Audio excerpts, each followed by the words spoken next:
Hi friends, कैसे हैं आप। एक नए इंग्लिश के नए टॉपिक के साथ फिर स्टार्ट करते हैं कि ये क्लास कहीं ना कहीं हम आपको स्पोकन इंग्लिश में हमारी हेल्प करेगी। तो आज हम पढ़ने जा रहे हैं बेसिकली वोवल्स, जिसको हम इंडेफिनिट आर्टिकल्स भी कहते हैं, जिनका प्रयोग हम कई शब्दों के पहले इसका यूज करते हैं, ए और एन का, और ढंग से यूज नहीं करते तो सेंटेंस बड़े अजीब से बन जाते हैं, सेंटेंस रॉन्ग बन जाते हैं, सेंटेंस का प्रयोग रॉन्ग होता है और बड़ा अजीब सा लगता है। लोग बाग गलत यूज कर लेते हैं, वो सोचते हैं कि अंग्रेजी बिल्कुल सही बोल रहे हैं, बट वो कहीं ना कहीं गलत महसूस होती है। जिसको पता है वो बुरा समझता है, अच्छा भी नहीं लगता। तो let's start with the topic which is called vowels और indefinite articles. So let's move on the board.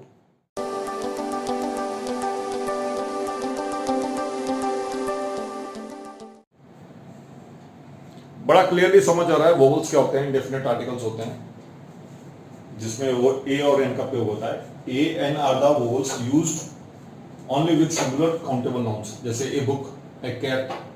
तो हमें पता है सिंगुलर कैट है या सिंगुलर बुक है, तो इस तरह के वर्ड्स जो जो जो सिंगुलर काउंटेबल नाउन्स होते हैं उसमें इनका प्रयोग होता है ए और एन का।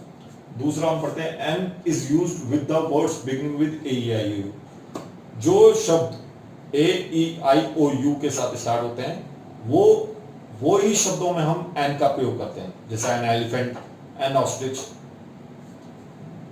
इस तरह के बहुत सारे शब्द हैं। कई बार हम ए का प्रयोग कर लेते हैं, बड़ा अजीब लगता है, इसलिए कभी भी बहुत ध्यान से हमें वर्ड का यूज करना चाहिए। अगर एलिफेंट वर्ड यूज करें, there is going to be an elephant, अगर हम ए एलिफेंट बोलेंगे तो बड़ा ऑकवर्ड लगेगा, बड़ा खराब लगेगा और सेंटेंस गलत फॉर्म बन जाएगा।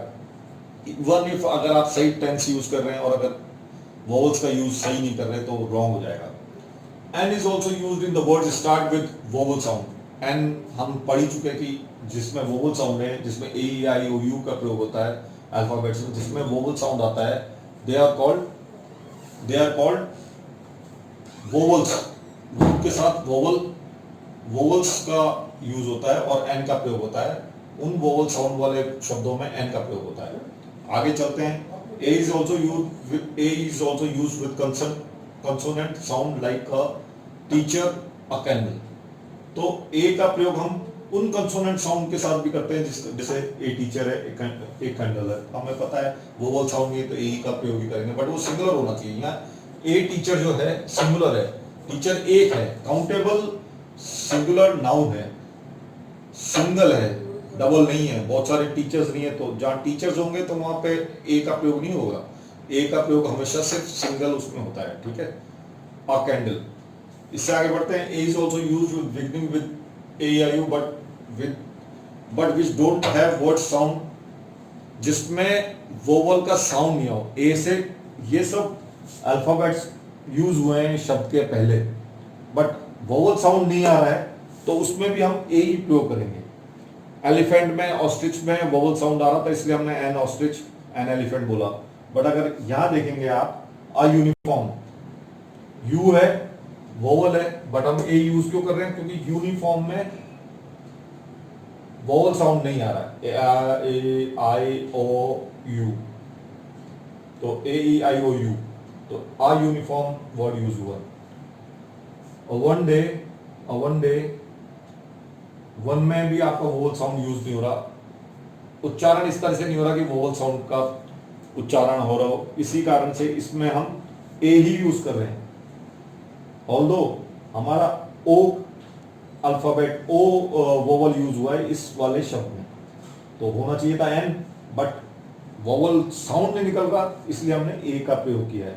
ऐसे यू भी एक वोवल अल्फाबेट है, बट उच्चारण जो है वो वोवल जैसा नहीं आ रहा, तो हमने ए का प्रयोग किया। तो ये बात बहुत क्लियरली समझिए। जितना ज्यादा आप अंग्रेजी के शब्दों को पढ़ेंगे, अंग्रेजी के साहित्य को पढ़ेंगे, तो आपको ये चीजें बहुत सारी क्लियर हो जाएगी। उससे आगे चलते हैं।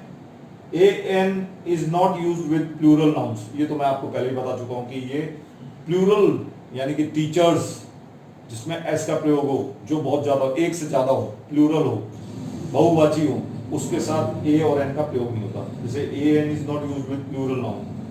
अनकाउंटेबल नाउन में भी यूज नहीं होता, प्रॉपर नाउन में भी यूज नहीं होता, ठीक है। तो हम आज जो हमने पढ़ा है वोवल्स के बारे में, ये क्लियर हो गया होगा। ए का प्रयोग करते हैं हम नॉन वोवल साउंड अल्फाबेट्स के साथ, नॉन नॉन वोवल अल्फाबेट से शुरू होने वाले शब्दों के साथ, ठीक है। और एन का प्रयोग करते हैं हम वोवल्स वाले अल्फाबेट्स जिसमें वोवल साउंड निकलता है, उन्हीं के साथ यूज करते हैं। सिंगुलर होना चाहिए, ये इस पूरे टॉपिक की समरी है। तो आप इसके बारे में जान गए होंगे, अब आप कोई गलती नहीं करेंगे। Let's move on another topic which is definite article, जिसमें द का प्रयोग होता है।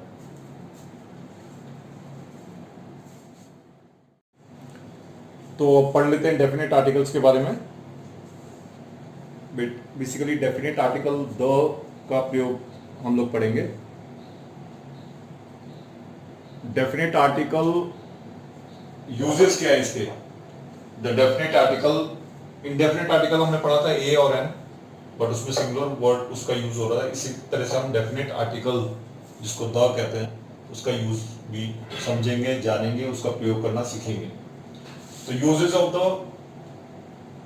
The when we are talking about a particular person और थिंग, हम किसी पर्टिकुलर पर्सन के बारे में बोलेंगे तो उसमें, या चीज के वस्तु के बारे में बोलेंगे तो उसमें हम द का प्रयोग करेंगे। जैसे कुछ एग्जांपल्स हैं, 2 एग्जांपल हैं। She is the girl, she is the girl, particular person हो गया। She is the girl who stood first, जो क्लास में फर्स्ट आई। इसी तरह से this is the pen I want, thing हो गई, particular thing, this is the pen I want, ठीक है। पर्टिकुलर पर्सन और पर्टिकुलर थिंग के बारे में, पर्टिकुलर वस्तु के बारे में हम द का प्रयोग करेंगे। उससे अगले रूल पे चलते हैं। When a singular noun represent the whole class, एक पूरी क्लास के बारे में, जैसे cow is a useful animal, तो एक पर्टिकुलर क्लास हो गई, एक कैटल्स की क्लास है। The buffalo is a useful animal, ये दूसरा एग्जांपल हो गया। The rose is beautiful, सारे रोजेस हो गए, पूरी क्लास हो गई जो ब्यूटीफुल है, ठीक है। ये काउ है तो बहुत यूजफुल एनिमल है, पूरी काउस, सारी cows. Before a noun which has already been mentioned, एक ऐसे संज्ञा का प्रयोग जो ऑलरेडी हम यूज कर चुके हैं, ऐसी संज्ञा का, ऐसे नाउन का प्रयोग। जैसे रिया बॉट ए बुक, रिया ने कोई बुक खरीदी, बुक का रेफरेंस आ गया है, this book cost 300 rupees. Riya bought a book, the book cost, book का यहाँ जिक्र है, उसके बाद फिर से बुक का जिक्र किया तो द का प्रयोग किया। तो इस तरह से before a noun which has already been mention, जिस नाउन का पहले से ही प्रयोग हो चुका है, वो नाउन, उस नाउन के लिए हम लोग जिस नाउन का जिक्र ऑलरेडी हो चुका है उसको हम दूसरी बार प्रयोग करेंगे तो द का प्रयोग करेंगे। इस तरह से हम आगे बढ़ते हैं। फिर जैसे sea, rivers, ocean, mountain range, juice, जो भी इस तरह की जो जगह हैं, उनके नामों के पहले भी हम लोग द का प्रयोग करते हैं। Before the names of seas, river, ocean, mountain, range, zoo. अब एग्जांपल सी का ले लेते हैं, जैसे इंडियन, जैसे ओशन है या अरेबियन सी है, द अरेबियन सी। रिवर्स है the Ganga, the Jamuna, the Yamuna. Ocean हो गया जैसे Indian ocean, the Indian ocean. Mountain में जो भी, ये लास्ट लाइन रह गई थी पिछले वीडियो में, इसको कवर कर लेते हैं। इसमें हम लोग पढ़ रहे थे before the names of sea, rivers, oceans, mountains, mountain range, जैसे द हिमालयाज हो गया। जूस, तो जू किसी संस्था का नाम, जैसे द राजीव गांधी जू, इस तरह से। ये इसका कंप्लीट हो गया। उसके बाद आगे चलते हैं। Before the names of newspapers, जैसे the Hindustan Times, the Times of India, the Dainik Jagran, the Tribune. Trains जैसे the Shatabdi express. Holy book जैसे the Quran, the Bible, the Ramayana, the Mahabharat.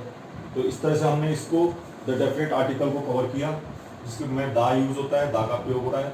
उसके सारे उपयोग के बारे में समझा। एक वोवल होते हैं जो इनडेफिनेट आर्टिकल होते हैं, द होता है वो डेफिनेट आर्टिकल होता है। इन दोनों प्रयोग के बारे में जाना। अब हम कोई गलती नहीं करेंगे स्पोकन इंग्लिश में और इनका सही प्रयोग करेंगे। बहुत सारे लोग इसका प्रयोग ढंग से नहीं कर पाते, और हम अच्छी तरह कर पाएंगे और आगे बढ़ेंगे।